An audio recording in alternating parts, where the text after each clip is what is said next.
মন্ত্রণালয় সামলাচ্ছেন সেই উপদেষ্টা জনাব আসিফ মোহাম্মদ সজীব ভাই আজকে আমাদের অনুষ্ঠানের সঙ্গে আছেন। আর জনাব আসিফ মোহাম্মদ সজীব ভাই, আপনাকে আমাদের অনুষ্ঠানের পক্ষ থেকে সবার পক্ষ থেকে স্বাগত জানাই। আপনি আমাদের সাথে যুক্ত হয়েছেন, সেজন্য আমাদের শুভেচ্ছা ও কৃতজ্ঞতা জানবেন। ধন্যবাদ। জনাব ভূঁইয়া, আমি যেহেতু আপনি এই জুলাই আন্দোলন থেকে শুরু করে, মানে এক বছর আগে যে আন্দোলনটা একটা পরিণতি পেয়েছে সেটা থেকে শুরু করে সরকারে থাকার কারণে আপনি অনেক বিষয়ে কালের সাক্ষী, সেজন্য আপনাকে একটু শুরু থেকেই একটু শুরু করতে চাই। জনাব আসিফ মোহাম্মদ সজীব ভাই, আপনি কি করে উপদেষ্টা হলেন? মানে আমি প্রশ্নটা এরকম করে করি, আপনার নাম উপদেষ্টা হিসাবে কে প্রস্তাব করলো বা কিভাবে আপনি উপদেষ্টা পরিষদে গেলেন?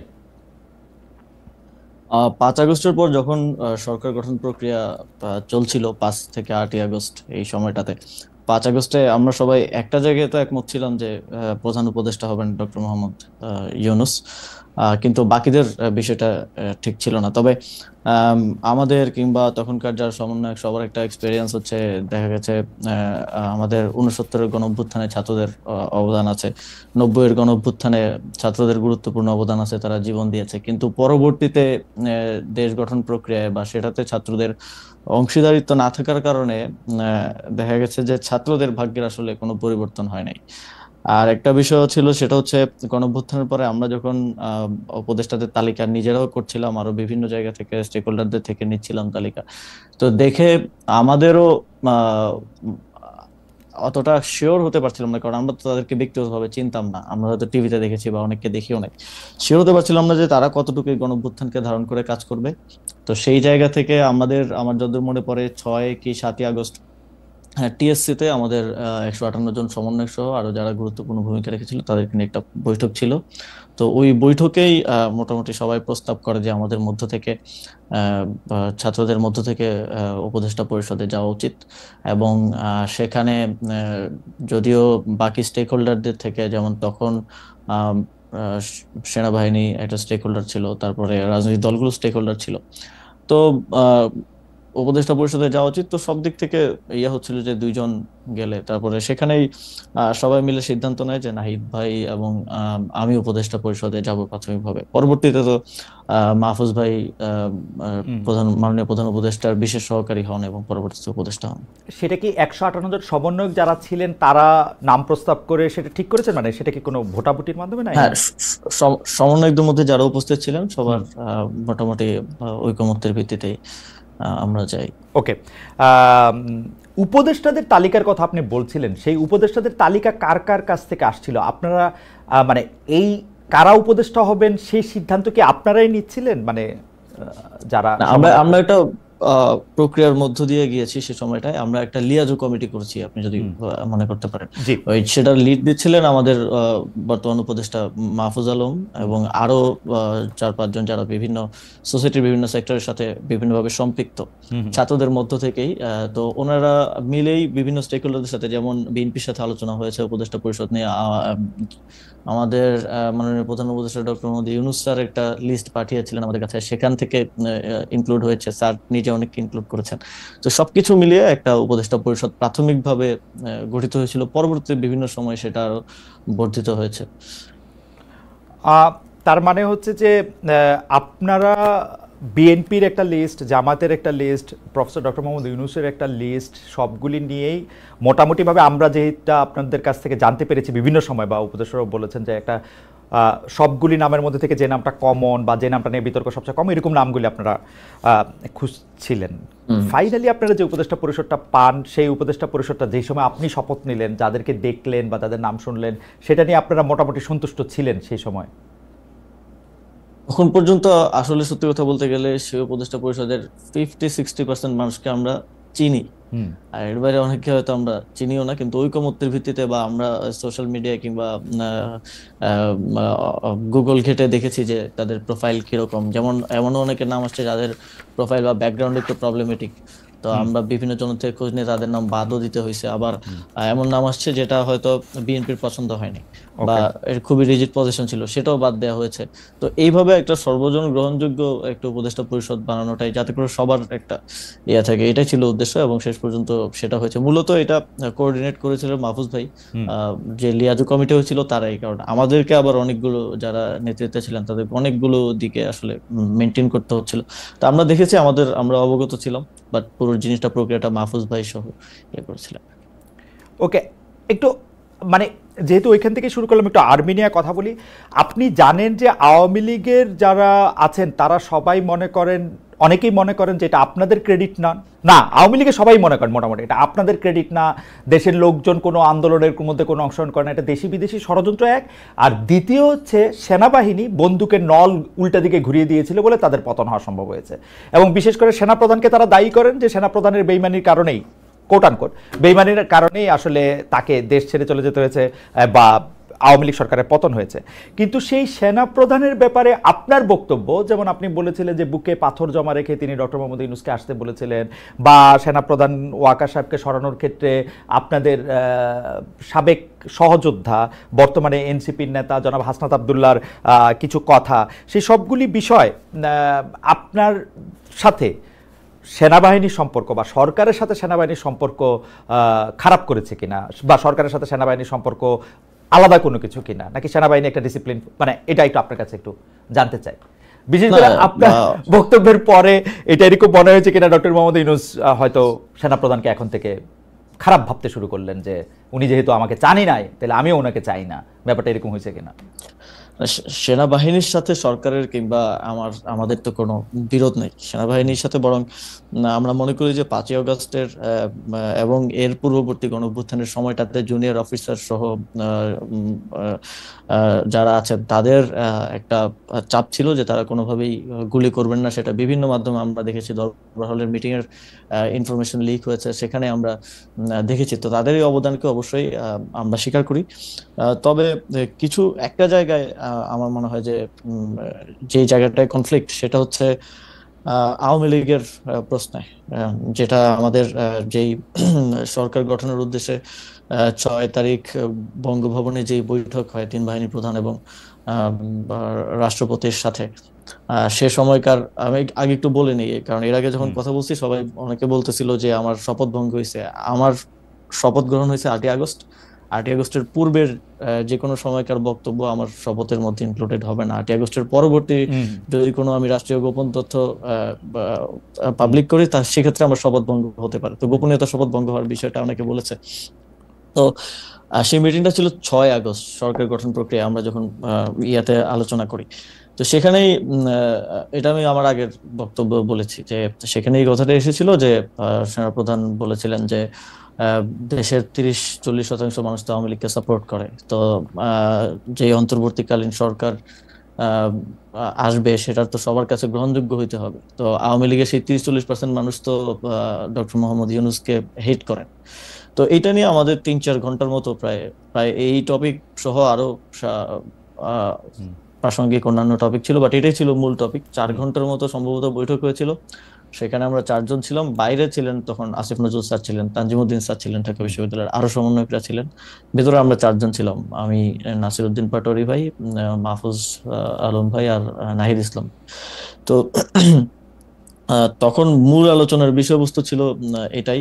এবং আমি তো আমার আগের সাক্ষাৎকারে বলেছি যে, এবং আমি এটা নিজের থেকে বানিয়ে বলি নাই যে বুকে পাথর চাপা দিয়ে মেনে নিলাম, এটা আমি ওনার বক্তব্যকে কোট করেছি। সো এবং এই বিষয়ে আমার জানা মতে কোনো রিবাটাল বা এরকম কিছু তো আসে নাই। তো সেই জায়গা থেকে আমার জায়গা থেকে আমার মনে হয়েছে যে আওয়ামী লীগের প্রতি সিম্প্যাথি থাকাটা এবং আওয়ামী লীগকে ফিরে আনার কিংবা নানা, যেমন এখন একটা কথা শুনতে পাওয়া যায় যে জাতীয় পার্টিকে প্রধান বিরোধী দল করার জন্য একটা তোড়জোড় চলতেছে। এই যে মেকানিজম করে যে মানুষের ম্যান্ডেট কে ইয়ে করা, ম্যানিপুলেট করার একটা প্রক্রিয়া। এবং এই যে আমি যতদূর জানি যে যারা ডামি এমপি ছিল, তারপর আওয়ামী লীগের যারা সাপোজ যাদের ইমেজ অতটা খারাপ না, তাদেরকে জাতীয় পার্টি থেকে ইলেকশন করানোর একটা পরিকল্পনা চলছে। এই ধরনের উদ্যোগ বা এই ধরনের বিষয়গুলোর কারণেই কিন্তু আমি ব্যক্তিগতভাবে এবং সরকারেরও বিভিন্ন অংশ এই বিষয়টা নিয়ে হয়তো স্কেপটিক্যাল থাকতে পারে, এবং সেটা কতটুকু আসলে যেটা বলছেন যে স্যারের সাথে সম্পর্ক খারাপ, এটা আমি কখনো দেখি নাই। স্যার সবসময় সবাইকে ওন করে সবাইকে সাথে নিয়ে আসলে কাজ করতে চান, এবং মূলত 5ই আগস্টের পরে এত বড় একটা অভ্যুত্থান বিপ্লবের পরে বাংলাদেশে যে পরিস্থিতি খারাপের দিকে যায় নাই, দেশটা যে একটা গৃহযুদ্ধের দিকে যায় নাই, বরং আস্তে আস্তে আরো স্টেবিলিটির দিকে আসছে, এটা মূলত স্যারের এই সবাইকে অ্যাকোমোডেট করে কাজ করার মানসিকতার কারণেই সম্ভব হয়েছে।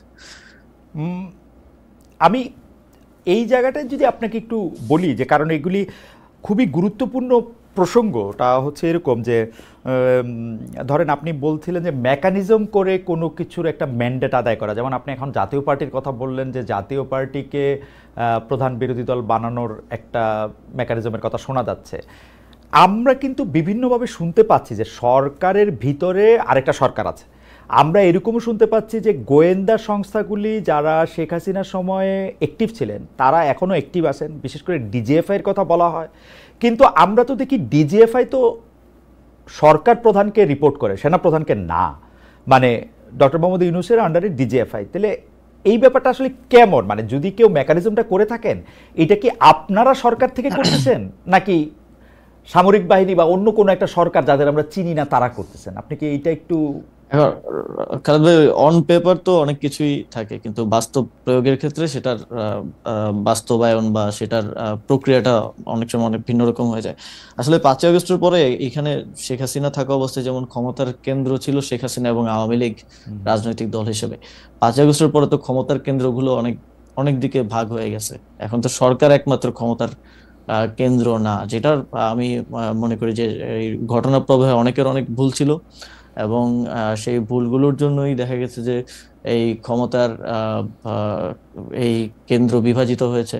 রাজনৈতিক দলগুলো একটা এখন ক্ষমতার কেন্দ্রে আছে, কারণ হচ্ছে সরকারের যে কোনো পলিসি ডিসিশন, বিগ ডিসিশন রাজনৈতিক দলগুলোকে ছাড়া নেওয়া যাচ্ছে না, তাদের সাথে বোঝাপড়ার ভিত্তিতে, ঐকমত্যের ভিত্তিতে নিতে হচ্ছে। এখানে মিলিটারি একটা ক্ষমতার কেন্দ্র হয়ে উঠেছে 5ই আগস্টের পরে, যেটা 5ই আগস্টে আমাদের রাজনৈতিক দলগুলো সেই ম্যান্ডেটটা ক্যান্টনমেন্টে গিয়ে দিয়েছেন বলে আমি মনে করি। এবং আহ, এই আহ, এই কমপ্লেক্স সিচুয়েশনের কারণে যে এই যে অন পেপার যেরকম আছে যে ডিজিএফআই প্রধান উপদেষ্টাকে রিপোর্ট করবে, কিংবা যেটা যেভাবে চলা উচিত অন পেপার সেটা সেভাবে তার আসলে চলছে না। তো এই সবকিছু মিলে সরকারের ভিতরে, একটা সরকার না, সরকারের ভিতরে এটা সব সরকারের ভিতরেই থাকে, নানা ধরনের মানুষ থাকে। একটা পলিটিক্যাল গভর্নমেন্ট আসলেও তো আমরা বলি যে এখানে ভারতপন্থীরা আছে, এখানে পাকিস্তানপন্থীরা আছে, এখানে অমুক হচ্ছে আমেরিকাপন্থী। তো এই সরকারটা তো আসলে কোনো ইউনিফাইড জিনিস না, এটা তো এক জায়গা থেকে আসে নাই। এই সরকারের যদি 20 জন লোক থেকে 20 জন লোক 20টা জায়গা থেকে আসছে, তো সেই জায়গা থেকে ওই ক্ষমতার কেন্দ্রটা আসলে এক জায়গায় নাই, সেটা বিভিন্ন আহ, ইয়া থেকে মোবিলাইজ হয়। তো অন পেপার যেটা যেভাবে আছে সেটা সেভাবে চলা একটু মুশকিল এই সময়ে। আহ, আমার মনে হয় যে আপনি অনেকগুলি গুরুত্বপূর্ণ বিষয়ে আসলে যতটুকু আপনার পক্ষে বলা সম্ভব একটি সাংবিধানিক পদের থেকে আম, আহ, সেরকমই আপনি বলছেন। কিন্তু আমাদের জন্য যদি একটু আপনি পরিষ্কার করতেন, যেমন যে রাজনৈতিক দলগুলোকে এখন আপনি ক্ষমতার কেন্দ্র বলতেছেন, সরকার অনেকগুলি সিদ্ধান্ত আসলে রাজনৈতিক দলগুলোর বাইরে নিতে পারছে না, সেনাবাহিনীকেও আপনি একটা ক্ষমতার কেন্দ্র বলছেন। আমরা কি এরকম বলতে পারি যেরকম আমরা আসলে, মানে আমার কানে যেরকম করে কথা আসে সেটা হচ্ছে যে এখন বাংলাদেশ সরকারের অর্থাৎ আপনাদের সকল সিদ্ধান্ত নিয়ন্ত্রণ করছে বিএনপি? আমরা কি এরকমভাবে বলতে পারি যে আসলে জেনারেল ওয়াকারের পদপদবীর দিক দিয়ে তিনি আপনাদের সরকারকে রিপোর্ট করার কথা থাকলেও কাগজে কলমে অনেক ক্ষেত্রে তিনি একটি পক্ষ হয়েছেন? আপনি কি এরকমটাই বলছেন? বা আপনি যদি এই ব্যাপারটা আরেকটু ব্যাখ্যা করতেন যে রাজনৈতিক দল বলতে কি শুধু আপনি বিএনপিকে বোঝাচ্ছেন নাকি জামাত বা এনসিপিকেও বোঝাচ্ছেন? ক্ষমতার কেন্দ্র সামরিকায়ন বলতে কি আপনি জেনারেল ওয়াকারকে বোঝাচ্ছেন নাকি জেনারেল ওয়াকারেরও আয়ত্তের বাইরে এরকম কোনো কিছুর কথা আপনি বলছেন কোনো বাইরের রাষ্ট্রের কোনো না, কিছু? আমি আমি আমি এখানকার মানে ক্ষমতার কেন্দ্র বলতে নির্দিষ্ট রাজনৈতিক দল না বলে আমি এখানে পলিটিক্যাল স্টাবলিশমেন্ট যেটা আছে স্টাবলিশমেন্ট আকারে এখানে বলি। যেমন মনে করেন যে যদি উদাহরণ দেই যে স্থানীয় সরকার নির্বাচন, আমি তো স্থানীয় সরকার হুম মন্ত্রণালয়ের হুম দায়িত্বে। স্থানীয় সরকার নির্বাচনের সিদ্ধান্ত তো আমি নিতে পারি নাই, হুম আমি না শুধু আমার সরকারও নিতে পারে নাই। হুম কারণ এখানে রাজনৈতিক দলগুলোর এখন ঐকমত্য কমিশনে যে আলোচনা হয়েছে, সেখানে স্থানীয় সরকার নির্বাচন নিয়ে যে আলোচনা হয়েছে সেখানে আমার জানা মতে বিএনপি এবং তাদের কয়েকটা সহযোগী দল ছাড়া বাকি সবাই স্থানীয় সরকার নির্বাচনের বিষয়ে একমত ছিল। এবং আমিও চেষ্টা করেছি যে অন্ততপক্ষে, কারণ আহ, দিন শেষে নাগরিক সেবা থেকে শুরু করে উন্নয়ন কার্যক্রম যে ব্যাহত হচ্ছে এবং মানুষ যে প্রতিনিয়ত তার একটা আইডি কার্ড বানাইতে গেলে বা একটা জন্ম নিবন্ধন, মৃত্যু নিবন্ধন, ওয়ারিশ সনদ, এই প্রত্যেকটা কাজ তো লোকাল গভর্নমেন্টে থেকে হয়, এগুলোতে যে ব্যাহত হচ্ছে, এটার দায়টা তো আমার উপরে আসে যেহেতু আমি দায়িত্বে আছি। তো কিন্তু যখন সিদ্ধান্ত গ্রহণ প্রক্রিয়া এটা চলে যায় তখন তো এটা বিভিন্ন এই যে ক্ষমতার যে কেন্দ্রগুলোর কথা আমি বললাম সেখানে তো গিয়ে হচ্ছে আটকে যাচ্ছে। তো এখানে আমি কোনো নির্দিষ্ট দলের কথা না বলে পলিটিক্যাল স্টাবলিশমেন্টের কথা বলি এবং কোনো নির্দিষ্ট ব্যক্তির কথা না বলে মিলিটারি স্টাবলিশমেন্টের কথা বলি, যেটা গত 15 বছরে 16 বছরে তৈরি করে যাওয়া হয়েছে। এবং আমি মনে করি যে শুধু এই সরকার না, এই সরকার তো অপেক্ষাকৃত একটা দুর্বল সরকার হিসেবে পরিচিত, এই সরকার না, যে পরবর্তী পলিটিক্যাল গভর্নমেন্ট আসলো তাদের এই যে আওয়ামী যে স্টাবলিশমেন্ট বিভিন্ন জায়গায় রয়ে গেছে, এইটার জন্য ভুগতে হবে একটা দীর্ঘ সময়, তাদেরকেও ভুগতে হবে এবং এইটা সেটেল করাটা খুবই টাফ জব হবে পরবর্তী যে কোনো সরকারের জন্য। আমি আবারও একটু জুলাই আন্দোলনের প্রসঙ্গে একটু আসি। আপনি জুলাই আন্দোলন নিয়ে আপনি আপনি বই লিখেছেন, কলাম লিখেছেন পত্রপত্রিকায়। কিন্তু আমরা যেটি দেখতে পাচ্ছি যে এই আন্দোলনে কার কৃতিত্ব কত বেশি সেইটি নিয়ে এখন মানে কয়েকদিন পর পর নতুন নতুন করে এটি আলোচনায় আসছে। সর্বশেষ জনাব নাহিদ ইসলাম, জনাব সাদিক কাইম, মানে তিনি সমন্বয়কে ছিলেন না বা এই জাতীয় কথায় দেখা গেছে যে শিবিরের সাথেও আসলে ছাত্রদের যে দল, রাজনৈতিক দল যারা যেটি গ্রহণ করেছেন যে এনসিপির একটি দূরত্ব সৃষ্টি হয়েছে, এনসিপির দূরত্ব বিএনপির সঙ্গেও সৃষ্টি হয়েছে, এনসিপির দূরত্ব নানা কারণে জামাতের সঙ্গেও সৃষ্টি হয়েছে, এইসব মিলে এইটাকে আপনি আসলে কিভাবে দেখেন? মানে জুলাই আন্দোলনের কৃতিত্ব নিয়ে বা বাটোয়ারা নিয়ে যে এই ব্যাপারটাকে আসলে আপনি কিভাবে দেখেন? অনেক সময় প্রথমত সরকারেও প্রচন্ড সমালোচনা হ্যাঁ, করা হচ্ছে, কোনো সময় কিংস পার্টি বলে, কোনো সময় এটা বলে, সেটাও যদি একটু মাথা রেখে বলেন। জি। না সবার তো হচ্ছে মানে দৃষ্টিভঙ্গি এবং লেন্স তো একরকম না। মনে করেন আমি যখন জুলাই গণ অভ্যুত্থান সংঘটিত হয় সবচেয়ে গুরুত্বপূর্ণ 10টা দিন আমি ডিটেনশনে ছিলাম। হুম তো ওই সময়ের স্টোরিটা আমিও আরেকজন থেকে আমার শুনতে হয়েছে হুম বা পত্রপত্রিকা বিভিন্ন জায়গায় আমার দেখতে হয়েছে। প্রথমত তো 19 জুলাই থেকে 24 জুলাই এবং পরবর্তীতে আবার 24 জুলাই পরে 2 দিন বাইরে ছিলাম, 26 জুলাই থেকে আবার 1ই আগস্ট পর্যন্ত ডিটেনশনে থাকা লাগছে। তো আমি আসলে যেভাবে দেখছি বা আমি যেভাবে সিদ্ধান্ত নিছি, আহ সাদিক কায়েম বলেন বা হুম নাহিদ ইসলাম বলেন বা আরো যারা আছে, আরো হুম যেমন ছাত্রদলের রাকিব ভাই আছে, তাদের দেখার দৃষ্টিভঙ্গিটা তো এক না। মনে করেন হুম একটা সিদ্ধান্ত, গুরুত্বপূর্ণ সিদ্ধান্ত নেওয়ার ক্ষেত্রে আমরা যারা স্টেক হোল্ডার আছে যাদের সাথে যোগাযোগ তখন হচ্ছিল, অন্তত 5-6 জনের সাথে যোগাযোগ করতাম। তো এখন মনে করেন আমি ছাত্রদলের রাকিব ভাইয়ের সাথেও যোগাযোগ করলাম, কথা হুম বললাম যে ভাই কালকে আমি হুম এই প্রোগ্রামটা দিতে চাচ্ছি, আমরা কালকে অসহযোগ আন্দোলনের ডাক দিতে চাচ্ছি। সাদিক ভাইয়ের সাথেও কথা বললাম যে অসহযোগ আন্দোলনের ডাক দিতে হবে। আবার এই যোগাযোগটা কিন্তু যে আমার সাথে হচ্ছে তা না, হুম আমার সাথেও কখনো হচ্ছে না, কখনো মাহফুজ ভাইয়ের সাথে হচ্ছে, কখনো নাহিদ ভাইয়ের সাথে হচ্ছে, বিভিন্ন স্তরে হচ্ছে। তো তখন সাদিক ভাই আমাকে একটা পরামর্শ দিল, রাকিব ভাই আমাকে একটা পরামর্শ দিল, আরো 4-5 জন আমাকে আরো তাদের মতো করে পরামর্শ দিল। এখন সাদিক ভাই যদি মনে করে যে আমি পরামর্শ দিছি বলেই এটা হয়েছে এবং হুম উনি বা ওনার দল যদি এটাই বলে সব জায়গায়, তো এইটা তো হচ্ছে মনে করেন যে যাদের সোশ্যাল মিডিয়া বা মিডিয়ায় ওইরকম স্টাবলিশমেন্ট আছে, যাদের ওই সক্ষমতা আছে, ওই লোকবল আছে, তারা তো তাদের ন্যারেটিভটা স্টাবলিশ করার চেষ্টা করে। আবার রাকিব ভাই একটা ন্যারেটিভ দিবেন, রাকিব ভাই বলবে না আমি দিছিলাম হুম পরামর্শটা এই জন্য এটা হয়েছে। তো এই যে লেন্সটা তো এক এক দিক থেকে একরকম। আর অনেকে আছে, আরো অনেকে আছে যাদের সাথে আমাদের যোগাযোগ হতো, তারা এটা বলেও না যে এই পরামর্শটা আমি দিছিলাম ওইটা। হুম তো এই যে এখানে কানেক্টিং পয়েন্টটা সেন্ট্রালে আমরা ছিলাম। তো এই যে লেন্সটা ভিন্ন ভিন্ন এবং সবার অভিজ্ঞতাটা তো ভিন্ন ভিন্ন, তো সবাই তার অভিজ্ঞতাটাকে এস্টাবলিশ করার যে একটা প্রতিযোগিতা, এটার মধ্যেই নানা ডিস্টরশন, না, কেউ একটু আ- বাড়িয়ে বলা কমিয়ে বলা এইসব নিয়েই হচ্ছে এই বিতর্কটা আর কি। এইভাবেই আসিফ, আমি দেখি এটা। আসিফ একটা কথা একটা হুম কথা একটু স্পষ্ট করে আমি একটু বলি যে আপনার আপনাদেরকে তো আমরা আসলে খেয়াল করছি জুলাই 2024 থেকে খেয়াল করছি যে অনেকেই বলে থাকেন, এবং এটা আমি বিভিন্ন সময় বিভিন্ন প্রমাণও পেয়েছি, যে সবচেয়ে বেশি সূক্ষ্মভাবে জিনিসগুলি বিবেচনা করতে পারেন আপনি, দ্রুত আপনি এটা বিবেচনা করতে পারেন এবং আপনার একটা মত থাকে। আপনি কি খেয়াল করছেন যে ধরেন আব্দুল কাদেরের যে ফেসবুকের যে স্ট্যাটাস পরপর যেগুলি দেওয়া হলো শিবিরের পক্ষ থেকে বা সাদিক কায়েম সাহেবের অনুসারীদের পক্ষ থেকে এগুলির যেটা জবাব দেওয়া হলো, পরবর্তী প্রেক্ষিতে নাহিদ সাহেব যেগুলির আবার জবাব দিলেন, আবার ধরেন 5 আগস্টের স্মরণের অনুষ্ঠানে আপনাদের গুরুত্বপূর্ণ নেতারা যেভাবে কক্সবাজার গেলেন, আবার তাদেরকে যেভাবে শোকজ দেওয়া হলো, এই পুরোটা জিনিস এরকম মনে হয় না যে জুলাই আন্দোলনের, মানে আপনি লেন্স থেকে দেখা না দেখার কথা বলতেছিলেন, কিন্তু আপনার মনে হয় না যে জুলাই আন্দোলনের এক একটা গ্রুপ এক একজনের অনেক বড় শত্রুতে পরিণত হয়েছে? এইটা আপনার মনে হয় কিনা? দেখেন, এখানে যাদের কথা বলছেন সবাই তো ইয়াং, এবং সবার বয়সই আমার মতে 30 বছরের নিচে।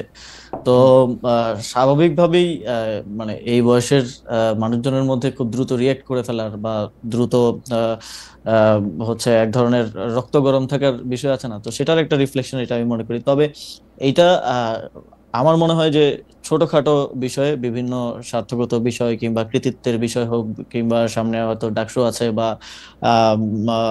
আরো কিছু বিষয়ে, এটা নিজেদের মধ্যে ছোটখাটো মতানৈক্য বলেই আমি মনে করি। কারণ এখনো বিগার কোশ্চেনে সবার কর্মপন্থা হয়তো ভিন্ন, যারা জুলাই গণঅভ্যুত্থানের স্টেক হোল্ডার ছিলেন, যারা অংশগ্রহণকারী ছিলেন, কিন্তু আওয়ামী লীগের প্রশ্নে বলেন, ফ্যাসিবাদের প্রশ্নে বলেন, একটা সুন্দর বাংলাদেশ গড়ার প্রশ্নে বলেন, আমি দেখেছি যে সবাই কাজ করছে। সবার কর্মপন্থা হয়তো ভিন্ন হতে পারে, বা কেউ এটা নিয়ে ডিবেট থাকতে পারে যে কে বেশি করতেছে, কে কম করতেছে, বা অনেক যেটা কক্সবাজার যাওয়ার কথা বললেন শোকজ, বা অনেকগুলো মনে হতে পারে যে এরা বাচ্চামি করতেছে, বা তো ওই বয়সের একটা বিষয় তো আছেই। কিন্তু আমার মনে হয় না যেটা এত বড় বিরোধ যেটা আসলে শত্রুতা বলা যায়।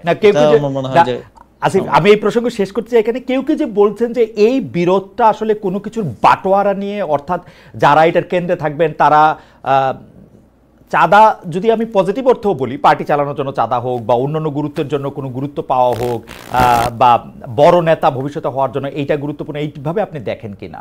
আপনি যেটা বললেন সেটা ঠিক আছে, বয়সের একটা, কিন্তু ওইভাবে দেখেন কিনা? এই বিষয়গুলো তো আছেই। মনে করেন সবার মধ্যেও তো একটা প্রতিযোগিতা আছে, যে মনে করেন শিবির মনে করে বা জামাত মনে করে আমাদের এখান থেকে তরুণ নেতৃত্ব উঠে আসুক। তো আবার এনসিপি মনে করে যে, এনসিপি মনে করতে পারে যে যেহেতু গণঅভ্যুত্থানের অধিকাংশ নেতাই এখানে, আমরাই গণঅভ্যুত্থানের একমাত্র মানে সবচেয়ে বড় স্টেক হোল্ডার। তো এইগুলো নিয়ে মতানৈক্য, মতের অমিল আছে, এবং প্রতিদ্বন্দ্বিতাও হবে সামনে। ছাত্র সংসদ নির্বাচন টাকা পয়সা দিয়ে আছে কিনা সেটা একটু বলেন, যে একদম টাকা পয়সা দিয়ে আছে কিনা? আমার মনে হয় না, টাকা পয়সা আমি অন্তত দেখি নাই। এটা গুরুত্ব পাওয়া বা হচ্ছে কারো মনে হচ্ছে গ্রিভেন্স থাকে না, যে আমার কথাটা বললো না, এই কথাটা বলতে গিয়ে, কিন্তু আমি তো ওই ঐতিহাসিক প্রেক্ষাপটে ছিলাম। এই গ্রিভেন্স গুলো থেকেই বেশি এটা শুরুটাও হয়েছে, এবং এটা দিন দিন বাড়ছে। তবে আমি মনে করি যে এই বিষয়গুলোতে আরো বেশি, মানে যদি কমিউনিকেশন থাকে জুলাইয়ের বিভিন্ন পক্ষের মধ্যে, তাহলে আমার মনে হয় যে এই জিনিসগুলো জনসম্মুখে এরকম হাস্যকর পরিস্থিতিতে আসা থেকে আসলে ইয়া করা যায়, জনসম্মুখে হাস্যকর পরিস্থিতি। কিন্তু ঠিক আছে, আমি এই প্রসঙ্গ থেকে একটু অন্য প্রসঙ্গে যাই।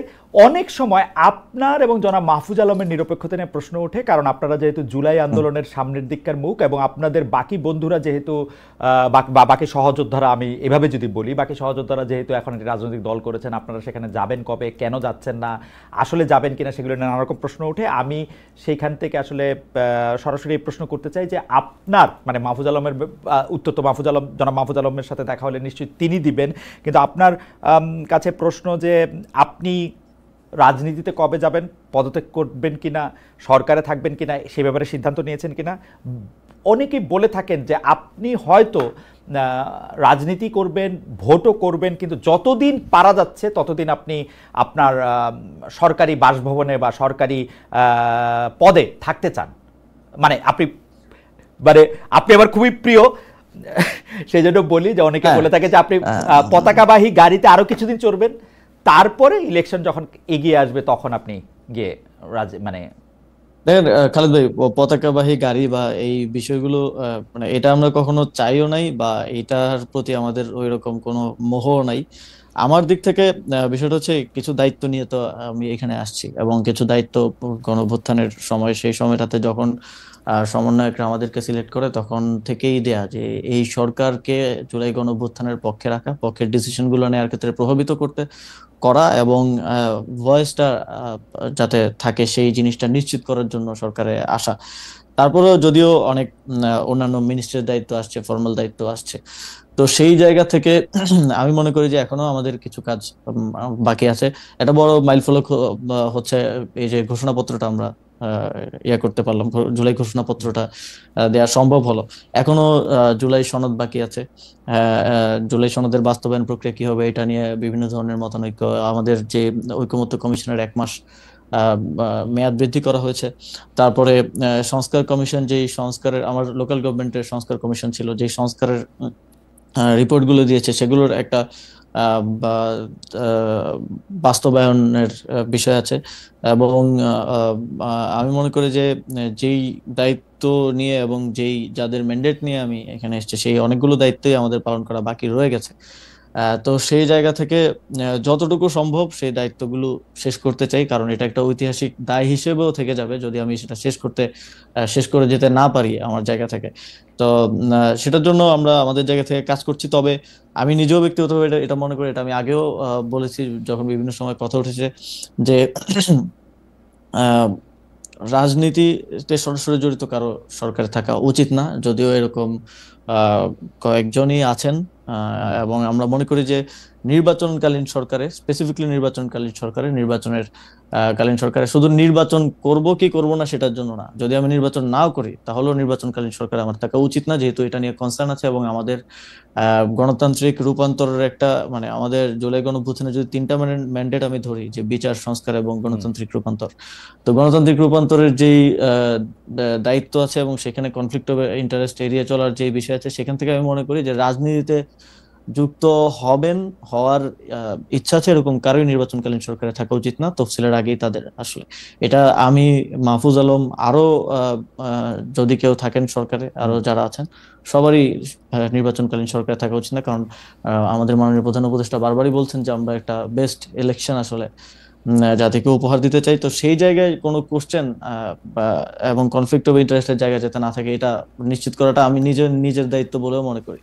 ওকে, তাহলে এখানে আবার দুইটা প্রশ্ন আছে। তার আগে শুধু এইটাই, এই লাইনে জেনে নিতে যে আপনি বলতেছেন যার রাজনীতি করার ইচ্ছা আছে বা যে রাজনীতি থাকবেন তিনি নির্বাচন করুক আর না করুক, নির্বাচনকালীন সরকারে থাকা উচিত। আপনার কি রাজনীতি করার ইচ্ছা আছে? অর্থাৎ আমি বলতে চাইতেছি যে আপনি কি নির্বাচনকালীন সরকারে থাকছেন কি থাকছেন না? আমি তো ভাই 2018 সাল থেকে রাজনীতির সাথে যুক্ত। আমি তো অলরেডি রাজনীতিতে, এবং আমি নির্বাচনকালীন সরকারে থাকছি না অবশ্যই। নির্বাচনকালীন সরকার আপনি থাকছেন না। এখানে একটু আপনার কথা ধরে একটু বলি যে আপনি জুলাই ঘোষণাপত্রের কথা বলছিলেন, আপনি সংস্কার কমিশনগুলি, জাতীয় ঐক্যমত্য কমিশন নিয়ে আপনি বলছিলেন, কিন্তু অ্যাপারেন্টলি জুলাই ঘোষণাপত্র আপনারা যেটা দিলেন, যেটা দেওয়ার কথা সরকার যেটা দিল, সেটা নিয়ে আপনার বন্ধুরাই অর্থাৎ এনসিপি এটা নিয়ে আসলে খুব খুশি না। জামায়াতে ইসলামীও এটাতে আসলে তার ইয়ে প্রকাশ করেছে। অন্যান্য রাজনীতিগুলো অ্যাপারেন্টলি বিএনপি শুধু এটাকে পছন্দ করেছে। অনেকে এইটাও বলছেন যে বিএনপির ডিকটেশনে এই জুলাই ঘোষণাপত্র তৈরি হয়েছে। আমি যদি বিটিভির ফ্রেমিংয়ের কথা বলি, বিটিভির ফ্রেমিংয়েও বারবার ডক্টর ইউনূসের সাথে সবচেয়ে প্রমিনেন্ট করে মির্জা ফখরুল ইসলাম আলমগীর, অর্থাৎ যিনি বিএনপির নেতা হিসেবে সেখানে গিয়েছেন, তাকে দেখানো হচ্ছিল। এটার কারণ কি? ডক্টর মোহাম্মদ ইউনূস কি অনেকটা বিএনপির দিকে ঝুঁকে পড়েছেন, এরকম মনে হয় আপনার? এই রাজনৈতিক বিষয় বোধহয় আমার মন্তব্য করাটা ঠিক হবে না। তবে আমি যতদূর জানি, যে ঘোষণাপত্রটা হয়েছে সেই ঘোষণাপত্রটা মেইনলি গত 6-7 মাস ধরে এটা নিয়ে কনসালটেশন চলছে। অনেকগুলো দলই তাদের প্রস্তাবনা দিয়েছে, কিন্তু প্রস্তাবনা নিয়ে অনেক দলের সাথেই হয়তো ফিডব্যাক বা পরবর্তী আলোচনা হয় নাই, ফলো আপটা হয় নাই। বাট প্রধান 3 দলের সাথে আলোচনা হয়েছে বলে আমি জানি, বিএনপি, জামাত এবং এনসিপির সাথে। উপদেষ্টা পরিষদের কয়েকজন সদস্য ওনাদের সাথে বসেছেন, আলোচনা করেছেন, এবং ব্রডলি একটা ঐকমত্যে এসে এই পেপারটা দেয়া হয়েছে। তবে মানে আমি যদি বলি যে রাজনৈতিক দলগুলোকে একটা সিঙ্গেল সেন্টেন্স যদি লিখতে বলি, সবাই তো ভিন্ন ভিন্ন লিখবে। তো এত বড় একটা পেপার তো 100% ঐকমত্যের ভিত্তিতে আসা সম্ভব না। যতদূর আমি জানি যে 10-15% ঐকমত্য ছিল না, যেটা পরবর্তীতে সরকার সেগুলোর বিষয়ে সিদ্ধান্ত নিয়েছে। তবে মনে করেন 5ই আগস্ট 2024 সালের 5ই আগস্ট যদি আমরা একটা ঘোষণাপত্র বা প্রোক্লেমেশন দেওয়ার মতো বাস্তবতায় থাকতাম বা দিতে পারতাম, সেটার ক্ষেত্রে তো আমাদের কারোর সাথে কথা বলা প্রয়োজন হতো না। কিন্তু যেহেতু পরবর্তীতে সিদ্ধান্ত হয়েছে, সরকার দায়িত্ব নিয়েছে যে রাজনৈতিক দলগুলোর সাথে ঐকমত্যের ভিত্তিতে এটা দেয়া হবে, এবং এটার সাংবিধানিক স্বীকৃতি পরবর্তী নির্বাচিত সরকারের স্বীকৃতির একটা ব্যাপারও আছে। তো সেই জায়গা থেকে আহ, ওই ঐকমত্যটা প্রয়োজন হয়েছে, এবং সেখানে আমি মনে করি যে সেখানে ছাত্রদের পক্ষ থেকেও কিছু কম্প্রোমাইজ করতে হয়েছে, বিএনপির পক্ষ থেকেও কিছু ছাড় দিতে হয়েছে। সবার ছাড় দেওয়ার জায়গা থেকে একটা মোটামুটি অ্যাগ্রিড ডকুমেন্টে শেষ পর্যন্ত আসা হয়েছে। তবে আমি মনে করি যে ইয়ার ক্ষেত্রে জুলাই গণঅভ্যুত্থানের রাষ্ট্রীয় এবং সাংবিধানিক স্বীকৃতি পাওয়াটা একটা বড় বিষয়, এবং এই ঘোষণাপত্রটি অপরিহার্য ছিল। এবং এইটা এর বিষয়ে অনেকের অনেক মত দ্বিমত থাকতে পারে, তবে এটা যে অপরিহার্য ছিল এই বিষয়ে কারোর আসলে কোনো দ্বিমত আচ্ছা, থাকার কথা না। ওকে। জুলাই ঘোষণাপত্র বা রাজনীতি নিয়ে আমরা একটু আবার পরে যদি সুযোগ হয় তাহলে আপনার সাথে কথা বলবো। একটু আপনার উপদেষ্টা বা মন্ত্রী হিসাবে আপনার দায়িত্ব পালনকালীন সময়কার কথা বলি। প্রথম মানে কিছু অভিযোগও বলি না আসিফ, যেমন ধরেন মন্ত্রী হিসাবে, মানে আসলে উপদেষ্টা তো মন্ত্রীর পদমর্যাদা সমান, আপনি যেসব সরকারি নিরাপত্তা থাকে তার সবই আপনি পাচ্ছেন, তারপরও আপনি আগ্নেয়াস্ত্রের লাইসেন্স নিয়েছেন সেটি মানে ঠিকই আছে, সরকারি পদবীর যোগ্যতা বলে তাই আপনি নিয়েছেন, কিন্তু মন্ত্রীর যে নিরাপত্তা ব্যবস্থা তার সেই সময় আপনি ভরসা রাখতে পারেননি, ভুলে আপনি রাখতে পারেননি বলেই তো আপনি আগ্নেয়াস্ত্রের লাইসেন্স নিয়েছেন।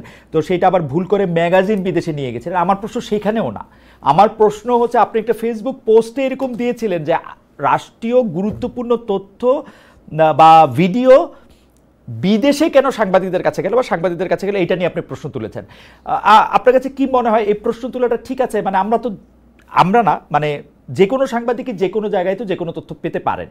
আপনি ওইটা আপনার কাছে একটা বড় বিষয় কেন মনে হলো যে বিমানবন্দর থেকে এই ভিডিওটা যেখানে গেছে আপনি সেটা ব্যাখ্যা দিয়েছেন, কিন্তু এটা ভুল করে গেছে, তারপরে এটা কিভাবে সেটা চলে গেছে সেটার ব্যাখ্যা আপনি দিয়েছেন, কিন্তু আপনি ভিডিওটা কেমনে গেল সেইটার ব্যাপারে আপনি কেন দৃষ্টি দিলেন? প্রথমত কারেকশন হচ্ছে ওই ইয়াটা ম্যাগাজিন বিদেশে যায়নি, বাংলাদেশের না বিমানবন্দরে সেটা আমি বিদেশে যাইছি এটা বলি নাই, বাংলাদেশে এয়ারপোর্টে ধরা পড়ছে, ঠিক আছে। হ্যাঁ হ্যাঁ হ্যাঁ হ্যাঁ, সেটা স্ক্যানিং এ এসেছে। তো এটা আসলে ওই সেদিন আমি একদম ভোরে আমার নিজের ব্যাগ তো নিজেরই গুছাতে হয়, তো গুছাতে হচ্ছিল যে কারণে আমি ইয়াটা পিস্তলটা বাইরে রাখলেও ম্যাগাজিনটা আসলে রাখতে ভুলে গেছিলাম বাইরে, তো সেটা চলে গিয়েছিল ভুলবশত। এটা আনইনটেনশনাল ছিল, কারণ ম্যাগাজিন দিয়ে আমি আসলে কি অ্যাচিভ করব, বাট এটা একটা ভুল তো অবশ্যই ছিল। তবে দেখেন খালেদ ভাই, যে আমাদের এয়ারপোর্ট তো একটা গুরুত্বপূর্ণ এবং সিকিউরড একটা জায়গা। এয়ারপোর্টের একদম বোর্ডিং এর জায়গাটায় সেটা আমি মানে ইভেন আমি ট্রানজিটে ইস্তাম্বুল নামার কথা, ইস্তাম্বুল নামার আগে আগে ইস্তাম্বুল নেমেই আমি দেখলাম যে সেটা সোশ্যাল মিডিয়ায় চলে আসছে।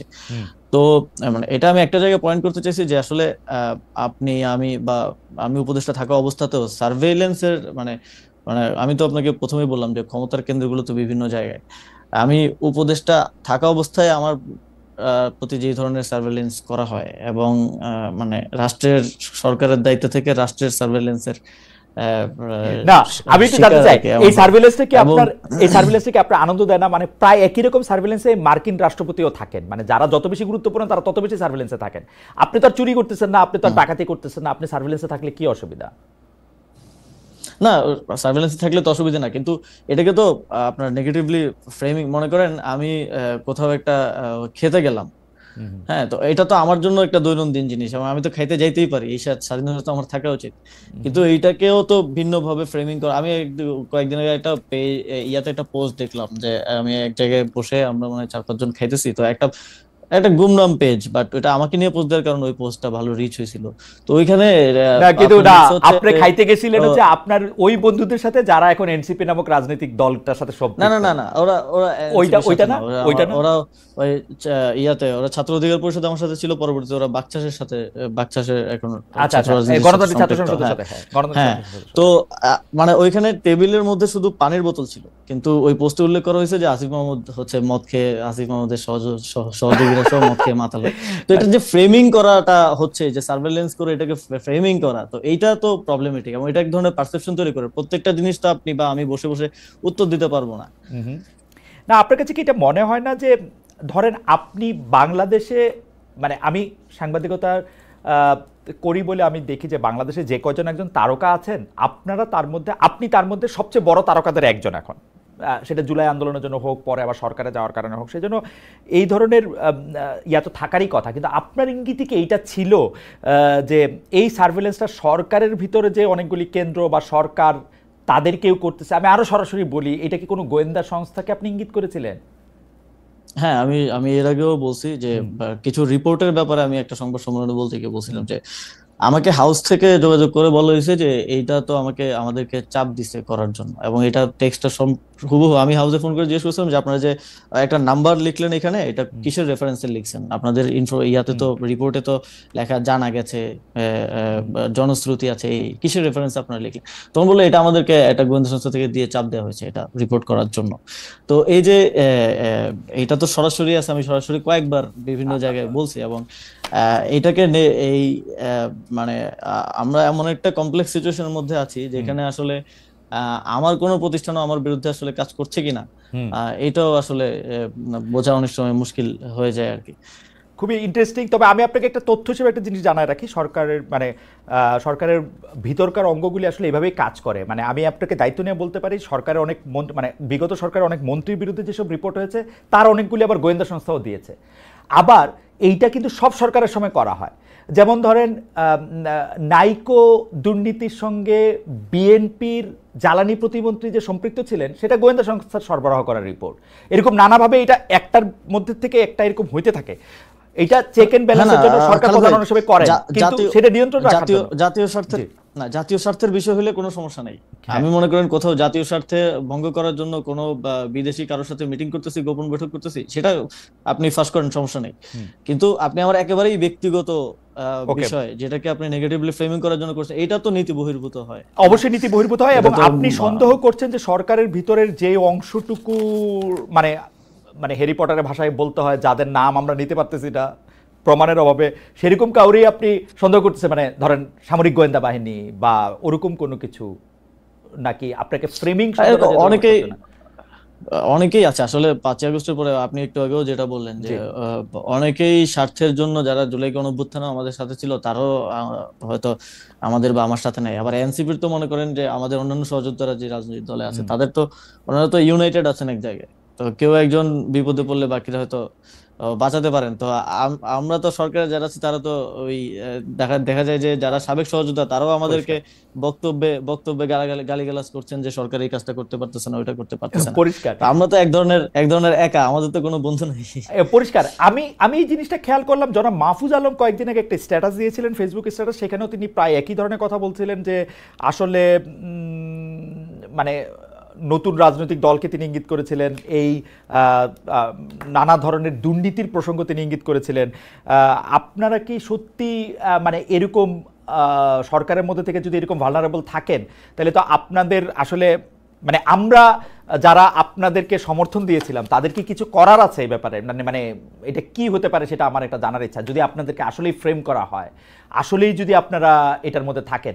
আমি অবশ্য মানে আপনাদের বিরুদ্ধে অভিযোগগুলিও আমি একটু বলতে চাই। আপনি কি মনে করেন যে মানে আমাদের, আপনি এক দুই লাইনে বলবেন যে এখানে আমরা আসলে কি করতে পারি? যেমন ধরেন সরকারের কোনো একটি গোয়েন্দা সূত্র যদি বরাত দিয়ে এটি জানায়, যাদেরকে আমরা হুইসেল ব্লোয়ার বলি, আপনার বিরুদ্ধেও কোনো খবর যখন করে বা তথ্য যখন দেয়, তখন আমি এটা ছাপবই কিন্তু বা প্রকাশ করতেই চাইবো। কিন্তু আপনি যদি মনে করেন যে এটা ফ্রেমিং করা হচ্ছে, সেখানে সাংবাদিক হিসেবে আমার আসলে করারটা কি আসলে? মানে আমরা না, আপনার যদি মনে হয় যে এই তথ্যটা সঠিক, আপনি অবশ্যই আপনার ইনভেস্টিগেশনও করবেন, আপনি অবশ্যই এটা ভেরিফাই করবেন, তাহলে আপনি অবশ্যই ছাড়বেন। এবং সেটা যদি আপনার জার্নালিজমের নর্মসের মধ্যে পড়ে যে ঠিক আছে এটা জাতীয় স্বার্থের বিষয় বা কোনো দুর্নীতির প্রমাণ, তাহলে তো অবশ্যই ছাড়বেন। কিন্তু যেটা একেবারেই ব্যক্তিগত বিষয়গুলোকে নিয়ে যেভাবে ফ্রেমিং করা হয়, কিংবা এই যে রেফারেন্সলেস ভাবে নিউজ করা, এবং এই যে হাওয়া থেকে বিভিন্ন ইনফরমেশন আসলে ছড়ানো, যেটা হচ্ছে আপনার কাছে হয়তো টিভি চ্যানেল আছে বা আপনার কাছে সেই সক্ষমতা আছে, সেই এস্টাবলিশমেন্ট আছে বলেই যে সেটা করবেন, এটা তো অনুচিত। যেমন মনে করেন যদি বাংলা ভিশনের লাস্ট যে রিপোর্টটা আমাকে নিয়ে, বিশেষ করে আমার বাবাকে নিয়ে করা হলো, এটার বিষয়ে যদি আমি বলি যে আপনিও তো দেখছেন, আপনি একজন জার্নালিস্ট হিসেবে, আমি এটা প্রসঙ্গে আলাদা করে আসবো, কারণ এই ব্যাপারগুলি আপনি আসলে বাংলা ভিশন, ইশরাক আহমেদ, তার মালিক, তার নানা রকম বিষয়ে জড়িয়ে গেছে, সেটা আমি একটু ধারাবাহিকভাবে আসি, এটা আপনি একটু রাখুক, এখানে থাকুক, কারণ আমি এটাতে আপনাকে প্রশ্নই করতে চাই। আমাদের অনেক দর্শক আপনি আসবেন শুনে এইসব প্রশ্নগুলি আমাকে করতে বলেছেন, আমি এই প্রশ্নগুলি করবো আপনার বাবাকে নিয়ে, আপনার এপিএস হ্যান ত্যান এগুলি নিয়ে, এগুলি আমি করবো, কিন্তু আমি একটু আসি। আমার কাছে এর আগে যেটি জানার দরকার, গোপালগঞ্জে যেদিন এনসিপির কেন্দ্রীয় নেতারা আক্রান্ত হলেন, সেদিন আপনি ঢাকার পুলিশ কন্ট্রোল রুমে বসেছিলেন স্বরাষ্ট্র উপদেষ্টার সঙ্গে, এবং সেটার ফেসবুক পোস্টে আমরা এটা ছবিও দেখেছি। জনাব আসিফ মাহমুদ সজীব ভাই, এই ছবিটা আমার ভালো লাগে নাই।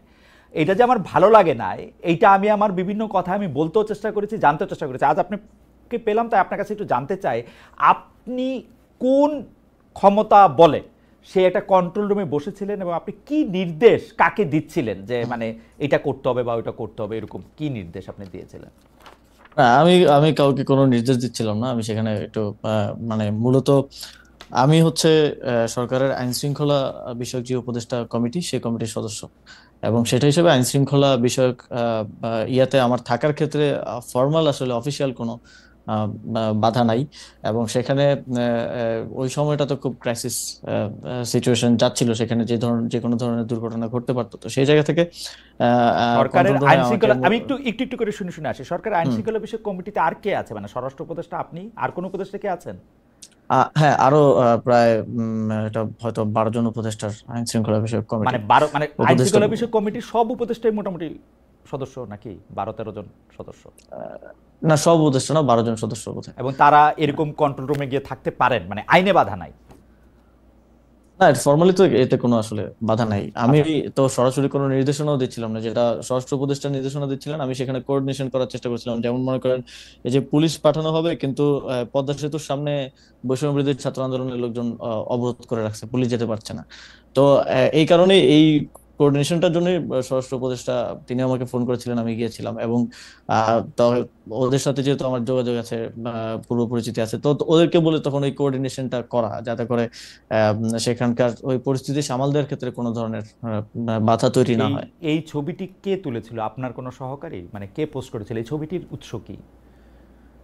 উম এই ছবিটা আমার সাথে থেকে কেউ তুলেছিল, এবং আমার পেজে হয়তো ইয়ে আপনি, করেছে। হ্যাঁ, যে আপনার উম, পেজে এটা পোস্ট উম, করেছিলেন কি আপনি এটা জানাতে যে মানে আপনি খুব পাওয়ারফুল একজন উপদেষ্টা, আপনি ইচ্ছা করলে? না, না, এইটা পোস্ট করা হয়েছিল যে সরকার এটা নিয়ে কাজ করতেছে। তখন এই ধরনের একটা ইয়া চলছিল যে সরকার কিছু করতেছে না, এখানে মানুষগুলো মারা যেতে পারে। তো অ্যাটলিস্ট গভর্নমেন্টেরও তো একটা ইয়া থাকা, সে থাকা উচিত, সেই জায়গা থেকে যে গভর্নমেন্ট ইজ ওয়ার্কিং এবং গভর্নমেন্ট ইজ কনসার্ন। মানে এটা আপনার মাসল দেখানো না তো? আপনার পিস্তলের ম্যাগাজিন না, দেখানো এটা বা পিস্তলের গুলি দেখানো না, না তো এটা? এটা এটা কোনোভাবেই না। এবং ইয়াতে মানে ওইটাও তো ম্যাগাজিন তো দেখানোর জন্য না, এটা না তো ওইটা, দেখানোর দাঁড়া, ওইটা আমি ওদের কারণে ওইটা আমি ওইটা আমি আমি নিজেও বিব্রত আচ্ছা, হয়েছে। হ্যাঁ, কিন্তু ওইটা, ওই ছবিটা আপনি পোস্ট করেছিলেন এই কারণে না তো? দেখো যে আমি কিন্তু I'm here, I'm on the chair, আমি ওরকম বলার জন্য না তো? না মানে আছে না একটা না, ফ্লেক্স না? আমার মনে হয় যে এই সরকারের একটা দুর্বলতার জায়গা হচ্ছে এই সরকারের কমিউনিকেশন আসলে একটু কম। আর দেখা যায় আওয়ামী লীগের সময় আমরা দেখেছি যে কাজ যতটুকু করতে এর থেকে বেশি বলতো। তো এই সরকারের কমিউনিকেশনটা এই সরকারের একটা বড় দুর্বলতা, যে অনেক কাজ হচ্ছে কিন্তু সেগুলোর কমিউনিকেশন হচ্ছে কই না, আমার, যেন মানুষ ভাবতেছে যে আমার কাছে তো, গভর্নমেন্ট কোনো আমার কাজ কাছে করতেছে না। আমার কাছে তো মনে হয় যে আমাদের প্রেস সচিব, আমাদের সিনিয়র সাংবাদিক শফিক ভাই বেশ ভালোই করছেন, সরকার যতটুকু করছে তার না, চেয়ে। হ্যাঁ, হ্যাঁ, শফিক ভাই তো করছেন। শফিক ভাই তো মাননীয় প্রধান উপদেষ্টার প্রেস সচিব। সরকারে তো আরো 22-24 জন উপদেষ্টা আছেন, উপদেষ্টার বিশেষ সহকারীগণ আছেন। আপনি কয়জনকে আসলে মিডিয়াতে দেখেন? আচ্ছা, এটা কে ঠিক করে জনাব আসিফ? যে আমি এটা উনাকে জিজ্ঞেস করছিলাম যে আপনার তো 22 জন উপদেষ্টা আছে, উনার অফিসে জিজ্ঞেস করছিলাম, আসলে ডেপুটি প্রেস সেক্রেটারির সাথে কথা হচ্ছিল যে 22 জন উপদেষ্টা আছে, যে এর মধ্যে আপনি কোন উপদেষ্টার কাজকে সামনে আনবেন, কোন কাকে পিছনে আনবেন? কারণ আমরা দেখি মাঝে মাঝে উপদেষ্টাদের কথাও প্রেস উইং থেকে বলা হয়, কিন্তু কার কথা কিভাবে বলা হবে এটা কি মানে ক্যাবিনেটে বসে আপনারা ঠিক করেন, নাকি ডক্টর ইউনূস নির্দেশ দেন যে এদের এদের কথা বলবেন বা আমার কথা বলবেন? না, এটা হচ্ছে মাঝে মধ্যে হয়তো দেখেন যে ইয়ার সাথে, শফিক ভাইয়ের সাথে সংবাদ সম্মেলনে উপদেষ্টারা থাকেন। তো কনসার্ন যেই মন্ত্রণালয়ের কাজ হয়, যেমন আমার মন্ত্রণালয়ে একটা ইয়া আইন পাশ হলো, সেটার বিষয়ে ব্রিফ করার জন্য আমি ওনার সাথে গেলাম, বা অন্য কারো কনসার্ন। তবে আমি দেখেছি যে উপদেষ্টার মধ্যে বেশিরভাগের মধ্যেই একটা মানে প্রচার বিমুখতা আছে। এবং স্বাভাবিকও, ওনারা তো আর পলিটিক্স করা বা ওনারা তো সামনে আসার যে পলিটিক্যাল গভর্নমেন্টের মধ্যে যে ড্রাইভটা থাকে, যে আমি কাজ করছি এটা দেখাইতে হবে, এই যে একটা দায়ের জায়গা থাকে, তো এইটা তো ওনাদের নাই। সেই জায়গা থেকে কমিউনিকেশন গ্যাপ আছে। তো সেই জায়গা থেকেও মাঝে মধ্যে দেখা যায় যে মাঝে মধ্যে আমি চেষ্টা করি যে কমিউনিকেট করার, কারণ দেখা যায় যে এখন রিয়াকশনটা খুব দ্রুত হয়। এখন আওয়ামী লীগের আমলের মতো না, কিছু একটা ঘটলেই দেখা যায় যারা কনসার্ন আছে, এখন নাগরিকদের মধ্যে সচেতনতা বৃদ্ধি হয়েছে, স্টুডেন্টদের মধ্যে সচেতনতা বৃদ্ধি হয়েছে, খুব দ্রুত দেখবেন যে মাঠে নেমে চলে আসছে। তো ঠিকমতো কমিউনিকেশন না হওয়াটাও এই রিয়াকশনের একটা বড় কারণ বলে আমি মনে করি। তো এইগুলো ম্যানেজ করার জন্য আমার মনে হয় যে কমিউনিকেশনটা প্রয়োজন, সেই জায়গা থেকেই সেই বিষয়টা পোস্ট করা। ওকে, আমি আইন উপদেষ্টা ডক্টর আসিফ নজরুল আমাদের অনুষ্ঠানে এসেছিলেন, তখন তিনি আমার একটি প্রশ্নের জবাবে বলেছিলেন যে চট্টগ্রামের মেয়র শাহাদাত সাহেব কেন মেয়রের দায়িত্ব পেলেন, দক্ষিণ ঢাকার ইশাক সাহেব কেন পেলেন না। তখন তিনি আমার মানে প্রশ্নের পর প্রশ্নের জবাবে তিনি বলেছিলেন যে এইটা চট্টগ্রামের ক্ষেত্রে সেই সময়কার যে স্থানীয় সরকার উপদেষ্টা ছিলেন জনাব এফ হাসান আরিফ, তার কারণেই চট্টগ্রাম সিটিতে মেয়র হিসেবে দায়িত্ব পান, কারণ তিনি একটি লিনিয়েন্ট ভিউ নিয়েছিলেন তার মেয়র পদে বসার ক্ষেত্রে, যেটা জনাব আসিফ নেন নাই। সেই জন্য ব্যাপারটার ক্ষেত্রে তিনি এটার মধ্যে সিদ্ধান্ত দিতে চান নাই।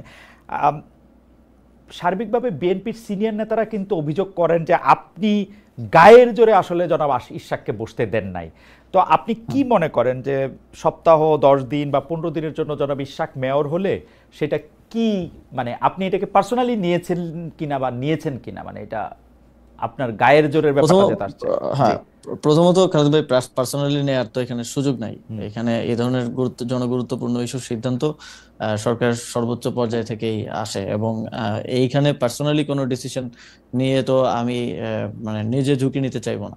তো এই বিষয়ে সিদ্ধান্ত উপদেষ্টা পরিষদ এবং ফর্মালি ইনফর্মালি উপদেষ্টা পরিষদ থেকেই মানে হয়েছে, এবং তখন আইনি জটিলতা ছিল অনেকগুলো, যেটা আপনিও জানেন।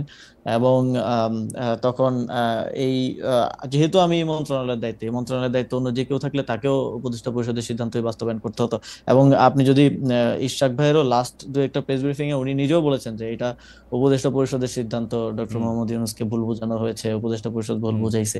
তো উনি কিন্তু নিজেও বলেছেন। তো সেই জায়গায় আমার একক স্বেচ্ছাচারীভাবে এই ডিসিশন নেওয়ার আসলে না, কোনো ইয়াটা কোথায় আসে মানে শাহাদাত যখন মেয়র হন তখন হাসান আরিফ ছিলেন, ইশরাক যখন মেয়র হতে পারেন নাই তখন আসিফ সাহেব ছিলেন।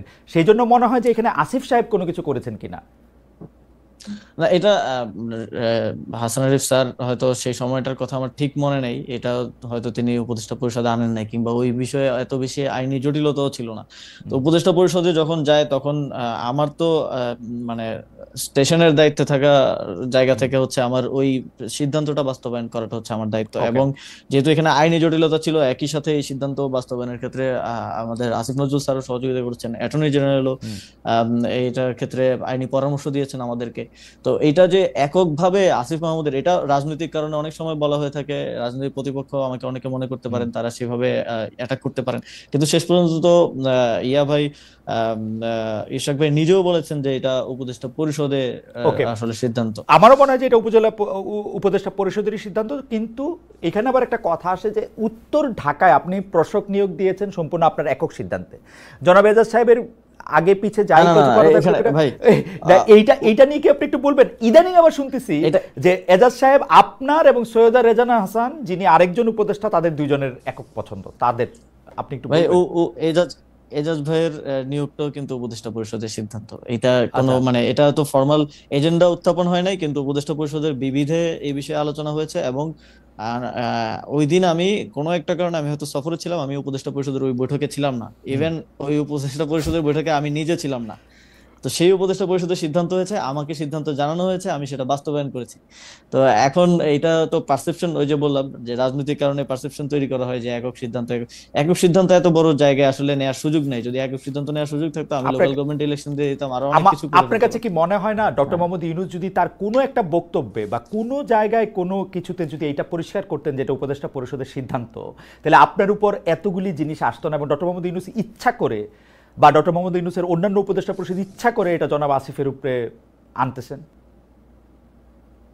এরকম আপনার মনে হয়? এখানে হয়তো সরকার থেকে আরো ভালো কমিউনিকেশন করার সুযোগ ছিল। এটা উনি নিজে না বলেও উনার প্রেস সচিবকে দিয়ে ওটা বলাতে পারতেন। আমি কিন্তু এটা এখন পর্যন্ত, মানে আপনি ঠিকই বলেছেন, ইশাক সাহেব বলেছেন যে এটা উপদেষ্টা পরিষদের সিদ্ধান্ত, কিন্তু উপদেষ্টা পরিষদের কারো মুখে বা এর কাছে কিন্তু শুনে আমার মানে প্রফেসর আসিফ নজরুল আমার উপর্যুপরি প্রশ্নের জবাবে তিনি বলেছেন যে তখন হাসান আরিফ এটা খেয়াল করেন নাই, এবারে আসিফ সাহেব সেটা খেয়াল করেছেন। স্পষ্ট, আমি সত্যি মানে সামারি করলে এরকমই দাঁড়ায় কথাটা।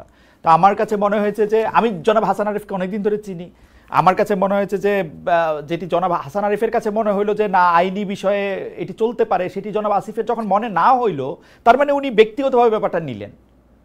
এটিকে আপনার মনে হয় না এটা এখানে পরিষ্কার করা দরকার ছিল সরকারের? হ্যাঁ, সরকারের পক্ষ থেকে আরো বেটার কমিউনিকেশন হতে পারতো, যেটা হয় নাই আনফরচুনেটলি। তবে এখানে আসলে ব্যক্তিগতভাবে আমি যেটা বারবার বলছি যে ব্যক্তিগতভাবে সিদ্ধান্ত নেওয়ার কোনো সুযোগই নেই। এত বড় গুরুত্বপূর্ণ বিষয়, যেই বিষয় নিয়ে যমুনার সামনে মানে যমুনা পর্যন্ত ব্লকেড হয়ে গেল, অবরোধ হয়ে গেল, এরকম বিষয় নিয়ে আমি আসিফ মাহমুদ একা সিদ্ধান্ত নিয়ে নিব, এটা আসলে মানে এটা আমি মনে করি না যে কোনো সচেতন মানুষ এটা বিশ্বাস করবে। ইভেন যেহেতু মানে ইশরাক ভাইও বলছে এটা খুব ক্লিয়ার যে এটা উপদেষ্টা পরিষদের সিদ্ধান্ত ছিল, এবং এজাজ ভাইয়ের নিয়োগটাও উপদেষ্টা পরিষদের সিদ্ধান্ত ছিল, এবং ওই দিন উপদেষ্টা পরিষদের ওই বৈঠকে পর্যন্ত আমি উপস্থিত ছিলাম না। আমার কাছে যেহেতু আমি স্টেশনের দায়িত্বে আছি, সেই জায়গা থেকে আমার হচ্ছে সিদ্ধান্তগুলো বাস্তবায়ন করতে হয়। আমার এখানে একটা রাজনৈতিক অ্যাঙ্গেল দেওয়ার চেষ্টা করা হয়, রাজনৈতিক বিভিন্ন ব্যাপার এখানে আছে। অ্যাবসলিউটলি। এবং বাংলা ভাষায় এই প্রবাদটাকে আমরা বলি যে পরের ঘাড়ে বন্দুক রেখে পাখি শিকার করা। এখানে আমরা আমরা আমরা একটু আপনার কাছে আসি। সেইটা হচ্ছে যে সম্প্রতি মুরাদনগরে মানে ইনসিডেন্টালি আমি জনাব আসিফ মাহমুদ সজীব ভাই আপনার কাছ থেকে আরেকটু বেশি সময় আমি একটু চেয়ে নিচ্ছি, যে কারণ আমরা একটু আরো কিছু প্রশ্ন আপনার মধ্যে। সম্প্রতি মুরাদনগর ইনসিডেন্টালি মুরাদনগর আমারও উপজেলা, মানে আমার পিতামহ সেই উপজেলা থেকে এসছেন, আমার বাবা দাদা যাদেরকে বলে আর কি। তো আমারও কিছু খবর পাওয়ার কিছু নিজস্ব সোর্স আছে, তো সেই জন্য আমি দায়িত্ব নিয়ে বলছি যে এইটা আসলে সরকারের সাপ্লাই করা কোনো সোর্স না। তো সেই জন্য আমি বলতেছি যে এই কথা তো ঠিক যে একই পরিবারের তিনজনের হত্যা, চাঁদাবাজি, সালিশ বাণিজ্য, যেমন নানা অভিযোগ ইউপি চেয়ারম্যান শিমুল বিল্লালের বিরুদ্ধে আসে। মানে মানে সারা দেশে আওয়ামী লীগের রাজনীতিতে জড়িত চেয়ারম্যান কেউ পলাতক, কেউ জেলখানায়, অনেককে চেয়ারম্যান থেকে বহিষ্কার করা হয়েছে, কিন্তু শিমুল বিল্লাল কিভাবে টিকে গেলেন?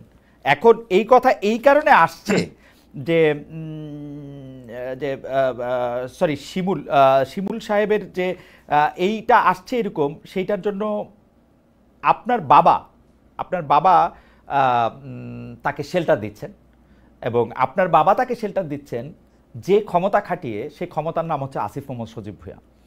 আপনি কি একটু বলবেন যে এই একটা নৃশংস অপরাধ, আমি বাংলা ভিশনের যে কি দেখানো হয়েছে সেখান থেকে আলাদা করে আমি যতটুকু জিনিস সম্পর্কে শিওর হতে পেরেছি শুধু ততটুকু জিনিসই আপনাকে বললাম, যে তিনজন, তার হত্যা, চাঁদাবাজি, সালিশ বাণিজ্য, ইউপি চেয়ারম্যান, সে আওয়ামী লীগ আমলে ছিল, সবটা মিলে যদি আপনি এটা বলতেন যে আপনার বাবা তাকে সেটা দিচ্ছেন কিনা, এবং আপনি আপনার পলিটিক্যাল গেইনকে সামনে রেখে আপনার বাবা বিএনপির এগেনস্টে আওয়ামী লীগের লোকজনকে দিয়ে একটা পলিটিক্যাল একটা জায়গা তৈরি করতে চাচ্ছেন কিনা। আচ্ছা, প্রথমত হচ্ছে এই যে আমরা এই সরকার দায়িত্বে আসার পরে, তখন হাসান আরিফ স্যার দায়িত্বে ছিলেন স্থানীয় সরকার বিভাগে, তখন পৌরসভা, জেলা পরিষদ, উপজেলা পরিষদ, সিটি কর্পোরেশন, এই সবগুলো হচ্ছে ভেঙে দেওয়া হয়েছিল অধ্যাদেশ জারি করে এবং পরবর্তীতে পরিপত্র জারি করে। কিন্তু ইউনিয়ন পরিষদ ভাঙা হয় নাই। ইউনিয়ন পরিষদ ভাঙা হয় নাই এই বিবেচনায় যে এতগুলো ইউনিয়ন পরিষদে পরিচালনার মতো যথেষ্ট পর্যাপ্ত মানে প্রশাসক দেওয়ার মতো পর্যাপ্ত অফিসার আমাদের আসলে ফিল্ড পর্যায়ে নাই, সেই কারণে ইউনিয়ন পরিষদ ভাঙা হয় নাই। এবং ইউনিয়ন পরিষদের ক্ষেত্রে যারা পলাতক ছিল, যেহেতু ভাঙা হয় নাই, অধ্যাদেশ পরিবর্তন হয় নাই, সেহেতু যে কাউকে যে কোনো সময় বের করে দেওয়ার সুযোগ নাই।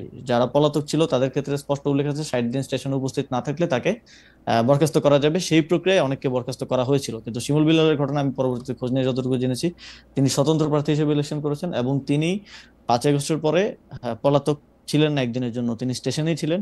তো নিয়ম অনুযায়ী আসলে তাকে ইয়া করা হয় নাই। এবং এই যে একটা রিপোর্টে বলা হয়েছে যে সব ইউনিয়ন পরিষদ চেয়ারম্যানদেরকে অপসারণ করা হয়েছে, এটা সম্পূর্ণ মিথ্যা। এই সংক্রান্ত ইউনিয়ন পরিষদ অধ্যাদেশ তখন ইয়া করা হয় নাই, তখন অ্যামেন্ডমেন্টও করা হয় নাই এবং পরিপত্র জারি করা হয় নাই। ইউনিয়ন পরিষদগুলো আগের মতোই বহাল ছিল, শুধুমাত্র যারা পলাতক ছিল, স্টেশনে ছিল না, যাদের বিরুদ্ধে অনাস্থা এসেছে, আইন অনুযায়ী তাদেরকে অপসারণ করা আপনি কি হয়েছে। বলতে চাচ্ছেন যে জনাব শিমুল বিল্লাল আওয়ামী লীগের রাজনীতির সাথে জড়িত ছিলেন না?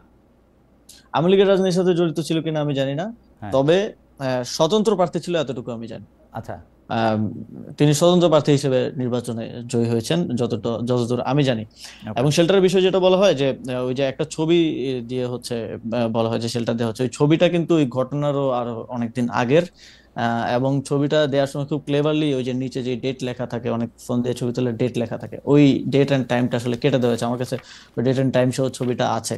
হুম তো আহ, এখানে একটা পারসেপশন তৈরি করা হয়েছে এই জায়গা থেকে। তো ঘটনা আমি স্থানীয় প্রশাসন, পুলিশ সবার সাথে কথা বলে যতটুকু জেনেছি, এই ঘটনাটা যেদিন ঘটে এবং বাদীর স্টেটমেন্টও আমি পেয়েছি যে যিনি ভিকটিম তিনিও বলেছেন যে আগের রাতে 2টায় ওইখানকার যিনি বিএনপির উপজেলা যুগ্ম আহ্বায়ক এবং ওই ইউনিয়ন পরিষদের সাবেক চেয়ারম্যান, হুম তার বাসায় ওই বৈঠকটা হয়, যে বৈঠকে আসলে হত্যার বা হামলা করার সিদ্ধান্ত হয়েছিল। শাহ আলম, তিনি হুম কিছুদিন আগে অ্যারেস্ট হয়েছেন। ওই বৈঠকে এখন যাকে আওয়ামী লীগের চেয়ারম্যান বলা হচ্ছে শিমুল বিল্লাল, তিনিও উপস্থিত ছিলেন ওই বৈঠকে। ওই ওয়ার্ডের মেম্বার উপস্থিত ছিল, ওই এলাকাবাসীর যারা মাথা আছে সবাই উপস্থিত ছিল। রাত 2টা বাজে বৈঠক হয়। এইটা কিন্তু হচ্ছে বাদীর স্টেটমেন্ট, আমার কাছে স্টেটমেন্ট অডিও রেকর্ড আছে। এটা বাদী নিজে বলছেন যে ওই বাসায় বৈঠক করে হত্যার সিদ্ধান্ত হয়। এবং প্রথম 15 দিনের বক্তব্য যদি দেখেন, ভিকটিম ফ্যামিলির কোথাও আমার নাম কিংবা আমার বাবার নাম নাই। এবং যেই ব্যক্তি এই ঘটনায় তার স্ত্রী হারিয়েছে, 2 সন্তান হারিয়েছে, তার স্টেটমেন্ট আছে, ছোটখাটো মিডিয়াতে এসেছে, যে তিনি বলছেন যে তাদেরকে এই ঘটনা ঘটার পরে বিএনপির নেতাকর্মীরা তাদের বাসায় যান, তাদেরকে নানাভাবে চাপ প্রয়োগ করেন, কুপরামর্শ দেন, উপদেষ্টার বাবা এবং উপদেষ্টার নাম মামলায় অন্তর্ভুক্ত করতে বলেন, কিন্তু তারা সেটাতে আপত্তি দেন এবং সেটা তারা করেননি।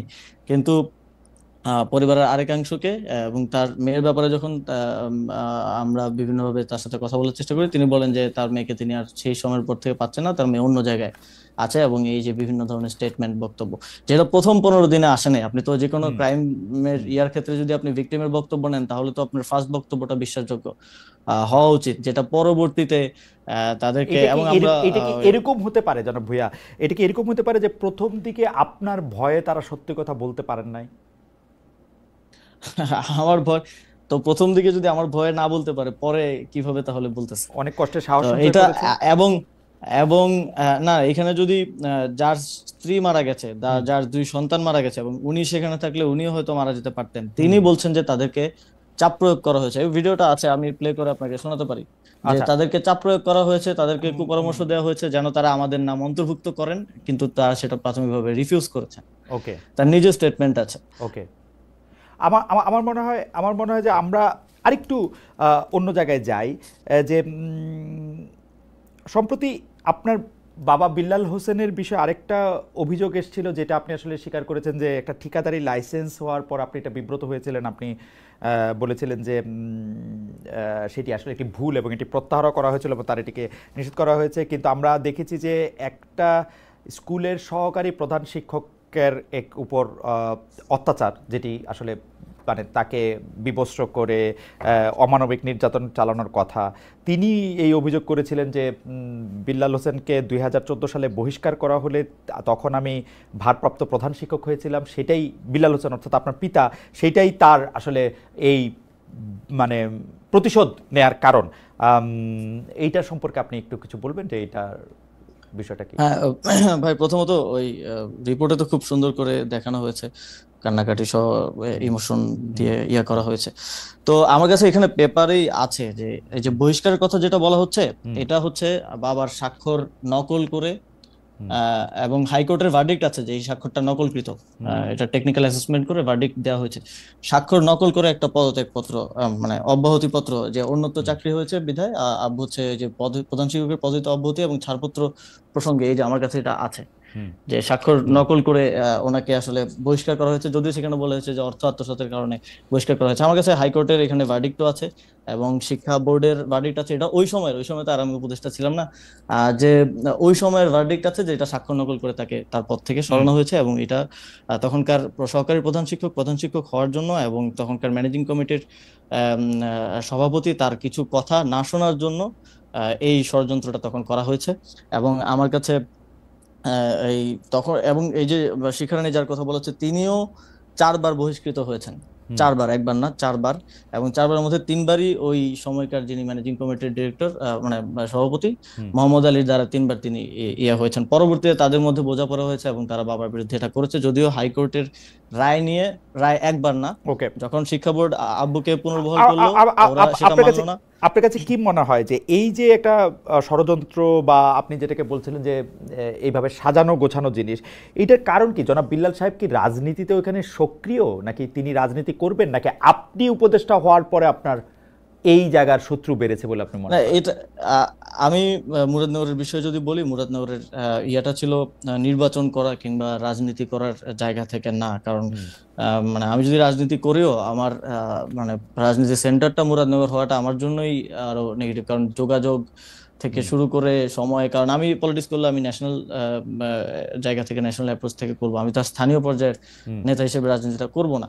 তো সেই জায়গা থেকে আমার জন্য তো ঢাকা সুইটেবল পজিশন। তো আমি মুরাদনগরে মূলত আমার ইয়া ছিল যে, আপনি জানেন যে বিগত আওয়ামী লীগের সময়ে কুমিল্লার যেই অঞ্চলগুলো বিশেষ করে আহ, আহ, বিরোধী পক্ষের বিএনপি বা জামাত হুম। অধ্যুষিত সেই অঞ্চলগুলোতে উন্নয়ন কার্যক্রম হয় নাই বললেই চলে। হুম। এবং আমার এখানে আমি এসে দেখলাম যে অনেকগুলো কাজ স্যাংশন হয়ে আছে, বরাদ্দ আছে, কিন্তু সেগুলোর কাজগুলো আসলে শুরু করা হয় নাই ওই আঞ্চলিক বৈষম্যের কারণে। আমি সেই কাজগুলা আসলে করতে চাইছি এলাকায়, এবং ওই হুম। সংক্রান্ত যেই অর্থাৎ কার্যক্রম সেটার সাথেই ঠিকাদারি নিয়ে, ইয়া ছিল। ঠিকাদারি নিয়ে মানে মূল ঠিকাদারি ব্যাপারটা কি ঠিকাদারি ঠিকাদারি সংক্রান্ত টাকা পয়সা? ঠিকাদারি সংক্রান্ত কিছুই না এখানে আসলে। যেই লাইসেন্সটা বাবা করেছিলেন সেটা ছিল জেলা পর্যায়ের একটা লাইসেন্স। হুম। এটা মানে অত বড় লাইসেন্সও না, যেটা হুম। আসলে এক্সিএন কর্তৃক মানে হুম। জেলা ইঞ্জিনিয়ার যিনি থাকে হুম। হুম। স্থানীয় সরকারের, তিনি এটা দিয়েছেন। এবং সেটা আমি অবগত ছিলাম না। রিপোর্ট করার আগে আমাকে সাইর ভাই নক দিয়েছিলেন যে এরকম একটা বিষয় আমি পাইছি, এইটা তুমি জানো কিনা। পরে আমি খোঁজ নিয়ে জানলাম যে এটা সত্য, এবং আমি ওনাকে বলার পরে উনি রিপোর্ট করলেন, এবং পরের দিন যথারীতি আমি হুম। সেটা, যেহেতু আমি এখানে দায়িত্বে থাকা অবস্থায় এটা স্বার্থের সংঘাত হয়, হুম। সেই জায়গা থেকে এটা ইয়া করা। কিন্তু এটা যদি আমার বাবা না হয়ে অন্য যে কেউ করার, তো এটা তার মানে স্বাধীনতা আছে, যে কোনো ব্যক্তি হিসেবে তো ব্যবসা করার স্বাধীনতা আছে। কিন্তু আমি এখানে দায়িত্বে থাকা অবস্থায় এটা অবশ্যই স্বার্থের সংঘাত। যদিও আমাদের দেশে কোনো এমপি মন্ত্রী স্বার্থের সংঘাতকে কোনো অপরাধ বা ইয়া হিসেবে বিবেচনা করে কিনা আমি হুম। জানি না। কারণ আমি যদি আপনি যদি এখনো দেখেন যে আপনার সাবেক কোন আপনাদের এমপি আপনাদের মন্ত্রী ছিল। আপনাদের প্রধান উপদেষ্টাও করেন না, তিনি গ্রামীণের নামে অনেকগুলি জিনিস নিয়েছেন যেটা উনি পরে নিলেও পারতেন, নিজের ইয়েও বাদ দিছেন অনেকগুলা। নিশ্চয়ই আপনার সেটা ক্যাবিনেটে ভিন্ন, এগুলো আলোচনা সেটা করেন। সেটা ভিন্ন প্রসঙ্গ। জি। তবে আহ, আমি সেটাকে কোনোভাবেই ইয়ে করে নেই, প্রশ্রয় দিই নেই, এবং সেটা আমরা কিন্তু বাতিল করেছি সাথে সাথে। এবং আমি বাবাকে বুঝিয়েছি, এবং তার ওই ঘটনার পর থেকেই মোস্টলি গত 5 মাস বাবা আমার বাসায় আছেন। উনি স্কুল থেকে ছুটি নিয়েছেন 6 মাসের। হুম। যে স্কুলে উনি প্রধান শিক্ষক, সেখান থেকে ছুটি নিয়ে বাসায় আছেন। আমি বুঝিয়েছি উনি বাসায় থাকছেন, যেহেতু বাইরে গেলে নানা ধরনের বিতর্কে জড়ানোর একটা চেষ্টা আছে। এবং খালেদ ভাই, আমার কাছে এই যে যে রিপোর্টটা হয়েছিল, সেই রিপোর্টের সব পেপার একদম এভিডেন্স সহ আমি একদম নিয়ে বসছি ওকে, আজকে। আমার আমার যদিও আমার হয়তো এত আমার সময় হবে না ইয়া করার। না না, অবশ্যই তো সময় হবে। আমি এটা নিয়ে কথাও বলতে চাই, কিন্তু দুটো বিষয় আপনার একটু প্রশ্ন আছে। আমি প্রথম কথা হচ্ছে যে আপনি এটা একদম পরিষ্কার করেছেন যে মুরাদনগর বা স্থানীয় রাজনীতির ক্ষেত্রে আপনি নিজেকে রাখতে চান না, স্থানীয় এলাকায় এমপি হওয়াটা সেটা আপনার জন্য নানা কারণে এটা এখন কঠিন। তো এইটি তো মোটামুটি পরিষ্কার, আপনি রাজনীতিতে এলেও আসলে মুরাদনগর থেকে আসলে নির্বাচন করার ব্যাপারে আপনার কোনো ইচ্ছা নাই। সেটি আসলে মূলত ওই এলাকায় যে কাজ বা উন্নয়ন কর্মকাণ্ডের মধ্যে থেকে আসলে ভাগবাটোয়ারা নিয়ে এটা হইতেছে, এটা একটা পরিষ্কার বিষয়। দ্বিতীয় জিনিসটা, আপনি যেভাবে বলতেছেন এবং যে এভিডেন্সগুলো এখন আপনার হাতে আছে, সেই ক্ষেত্রে আপনি এটা আদালতে ট্রাই করবেন কিনা, যা যেসব অভিযোগগুলি করা হয়েছে আপনার বিরুদ্ধে বা যারা আপনার বিরুদ্ধে অভিযোগ করেছেন, যারা আপনার বাবার বিরুদ্ধে অভিযোগ করেছেন, ব্যাপারটা আপনি আদালতে তুলবেন কিনা? হ্যাঁ, প্রথমত কেউ লিগেল কোনো অভিযোগ তো করেন নাই। হুম। এখানে ডিফেমেশন করা হয়েছে এবং এক ধরনের পারসেপশন তৈরি করা হয়েছে। হ্যাঁ। সোশ্যাল জাস্টিস হয়েছে আর কি, এক ধরনের হ্যাঁ। আপনি ডিফেমেশন ফ্যাসিস্ট স্যুট বানায় করবেন দেওয়া কিনা, হয়েছে। মানে এর চেয়েও অনেক তো ছোট কারণে অনেক হ্যাঁ, মানুষ ডিফেমেশন স্যুট করে। অবশ্যই অবশ্যই আমি ডিফেমেশন স্যুট করব, এবং সেই জন্য আমরা সব এভিডেন্স একত্র করেছি। এবং হুম। যেহেতু একটা রিপোর্ট হয়েছে, সেটার একটা রিবাটালও আমরা তৈরি করেছি। আমি যদিও মানে ওপেন আহ্বান জানিয়েছিলাম বাংলাদেশের হুম। যে কোনো মিডিয়াকে এটা নিয়ে একটা ফ্যাক্ট বেসড ইয়ে করার জন্য। আপনি চাইলে আপনিও করতে পারেন। হুম। দুই পক্ষের কথা শুনে, ওর কিন্তু একপাক্ষিক রিপোর্ট করা হয়েছে। দুই পক্ষের কথা শুনে আমাদের কাছে যে এভিডেন্স আছে এগুলো নিয়ে জনাব ইশাক একটা হোসেনও রিপোর্ট করার জন্য। জনাব ইশাক হোসেনও একরকম, মানে এটাকে কি বলে, একরকম চ্যালেঞ্জই আমি বলবো। তিনিও তরুণ, প্রায় আপনার থেকে একটু বড় অবশ্য, কিন্তু তিনিও তরুণ, তিনিও একরকম চ্যালেঞ্জ জানিয়েছেন। তো আমরা মনে করি যে এইসব বিষয়গুলি নিয়ে যদি কোনো ডিসপিউট হয়, সেটা আদালতেই এটার মীমাংসা করা উচিত। এবং সেই ক্ষেত্রে নিশ্চয়ই আপনি উপদেষ্টা, সেই জন্য আপনি কোনো বাড়তি প্রভাব আপনার থাকবে সেটা আমরা মনে করি না। আমরা মনে করি আদালতেই এটির সমাধান হওয়া উচিত, যদি এরকম না, কোনো। অবশ্যই আমি আমি উপদেষ্টা হয়ে আর যাই হই, আমার তো মানে বিচার চাওয়ার অধিকার আছে। তো সেই জায়গা থেকে এটা আমরা আইনি ব্যবস্থা নিব, এবং সেই জন্য প্রয়োজনীয় সকল ডকুমেন্টস সহ সবকিছু আমরা প্রস্তুত করছি। আপনার সাবেক এপিএস জনাব মোয়াজ্জেমের বিরুদ্ধে দুর্নীতি তদন্ত করছে দুদক, তার বিরুদ্ধে 100 কোটি টাকার দুর্নীতির অভিযোগ রয়েছে, তিনি দুর্নীতিতে জড়িয়ে পড়েছেন। আমাদের প্রশ্ন এটি, আপনি কখন জানতে পেরেছিলেন এবং দুর্নীতিতে জড়িয়ে তিনি আপনার নাম এবং প্রভাব খাটিয়েছেন কিনা? কারণ তার পক্ষে তো আর কোনো এক্সিকিউটিভ সিদ্ধান্ত নেওয়া সম্ভব না, সিদ্ধান্ত আপনার পক্ষে নেওয়া সম্ভব। আপনিও এটার সঙ্গে আসলে জড়িয়েছেন কিনা, যদি আপনি ফেয়ার ট্রায়াল চান, আপনারও আসলে দুদকে হাজিরা দেওয়া উচিত কিনা, পুরোটা নিয়ে যদি একটু বলেন। হুম। এটা তো খালেদ ভাই, এটা তো মানে বিভিন্ন রিপোর্টে আসলে পারসেপশন তৈরি করা হয়েছে। এখন যদি আমি প্রথম দিক থেকে বলি যে মোয়াজ্জেম নিজে অব্যাহতি দিয়েছে, তো অব্যাহতি দেওয়ার পরে এটা সংবাদ মাধ্যমে প্রচার করা হলো যে এটা করা হয়েছে, এটা মানে তাকে বহিষ্কার করা হয়েছে, মানে অপসারণ করা হয়েছে। অব্যাহতি আর অপসারণের মধ্যে তো পার্থক্য আছে। তো এটাকে প্রচারটা করা হয়েছে প্রাথমিকভাবে ভিন্নভাবে, এবং পরবর্তীতে আমি যেটা বললাম যে এই যে গোয়েন্দা সংস্থা চোথায় নিউজ করে 311 কোটির একটা নাম্বার উইদাউট এনি রেফারেন্স উঠাই দেয়া। এখন আমি টকশোতেও একজন নেতাকে বলতে শুনলাম যে 200 কোটি তার অ্যাকাউন্টে পাওয়া গেছে নাকি, এটা কোনো ব্যবস্থা সরকার নিচ্ছে না কেন? কিন্তু আপনি যদি দেখেন সে সময় করেন যে আমি কিন্তু যখন অভিযোগটা আসে তখন আমি নিজে দুদকের চেয়ারম্যানকে অনুরোধ করছি এই বিষয়ে করার জন্য, তদন্ত করার জন্য, এবং দুদকে সেটা তদন্ত চলমান আছে। সর্বশেষ আমার খোঁজ নেওয়ার যখন সুযোগ হয়েছে